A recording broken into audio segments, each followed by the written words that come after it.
Why does Europe celebrate the same victory on two different days? May 8th for some, May 9th for others.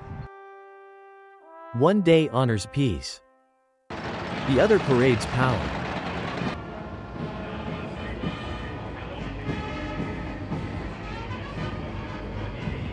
In this episode of Beyond Borders, we explore how Victory Day became a symbol of both unity and division, and why it still matters in a world on edge.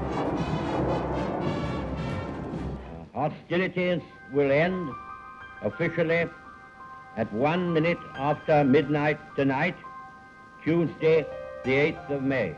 Today is Victory in Europe Day. Tomorrow will also be Victory in Europe Day. On May 8, 1945, Nazi Germany formally surrendered to Allied forces in Western Europe. This moment of thanksgiving, His Majesty the King speaks to his peoples and his fighting forces throughout the world. Let us remember the men in all the services, and the women in all of the services who have laid down their lives. We have come to the end of our tribulation, and they are not with us at the moment of our rejoicing. Cities erupted in celebration: Paris, London, New York. It was the end of the war in Europe. When night fell, there were still the great crowds, bigger than ever. All London made a night of it. Piccadilly Circus was the center of it all.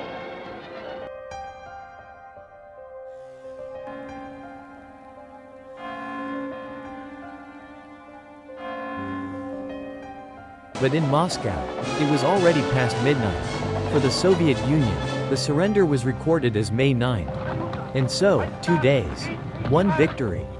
In the West, May Day, Victory in Europe Day, became a holiday of remembrance and liberation. In the East, Victory Day became the cornerstone of Soviet, and later Russian, national identity. But this was more than a time zone issue. It marked the beginning of two competing narratives about the same war.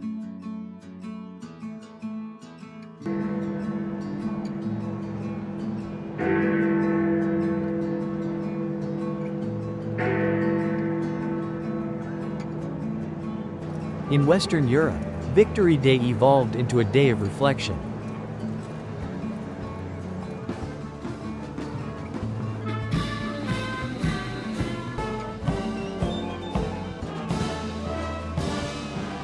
The horrors of war gave birth to a new vision of peace. The European Union, NATO, and decades of diplomacy were built on the vow, never again. But in Russia, May 9th became something more. A grand display of tanks,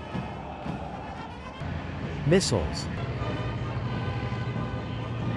and veterans.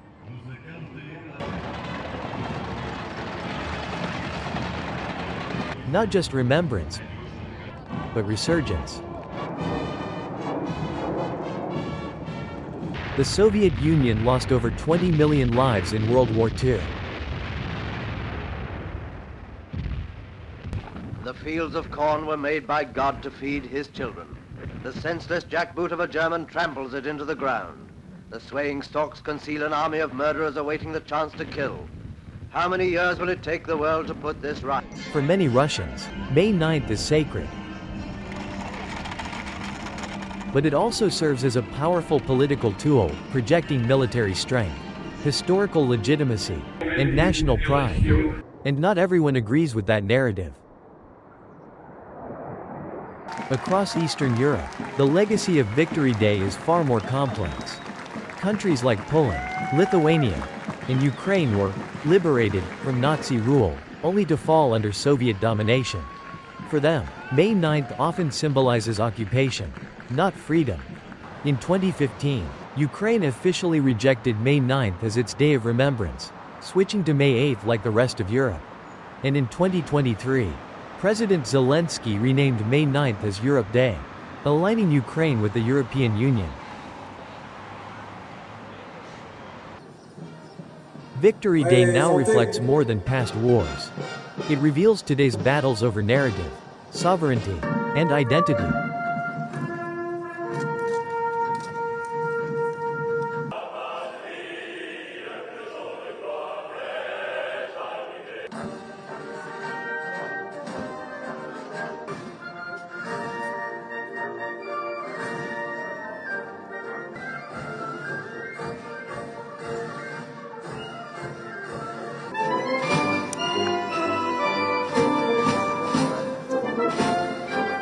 So what is Victory Day?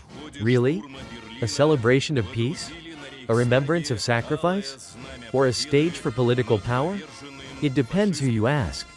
For veterans and survivors, it's a solemn tribute. For some governments, it's a weapon of memory. Victory Day teaches us that history is never neutral. It's written by those who remember and rewritten by those in power. Victory Day is more than parades and speeches. It's a reminder that peace is fragile, that unity takes work, and that the past still lives in the present. Yellow circle if you found this breakdown insightful. Like this video and subscribe to Beyond Borders for more global stories that shape our world. Bell, don't forget to turn on notifications. We release new videos every week. Speech balloon and tell us in the comments. Does your country commemorate World War II? How has that shaped your national identity?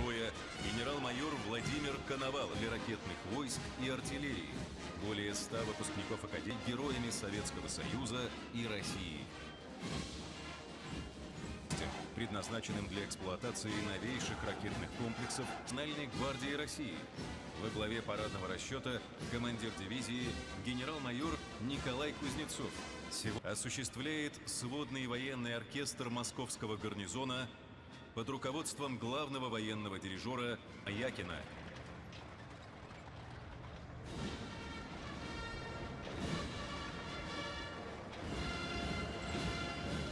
Красный 16-й гвардейской бригады специального в составе колонн новое поколение тяжелых БМП «Курганец-20» возглавляет парадный строй старший лейтенант Евгений Чернявский.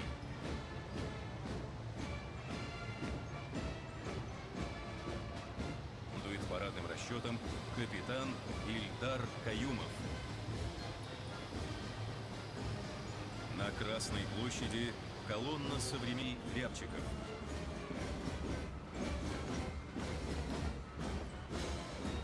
И возможности позволяют самоходным гаубицам поражать цели. На марше колонна зенитных ракетных систем С-400 «Триумф».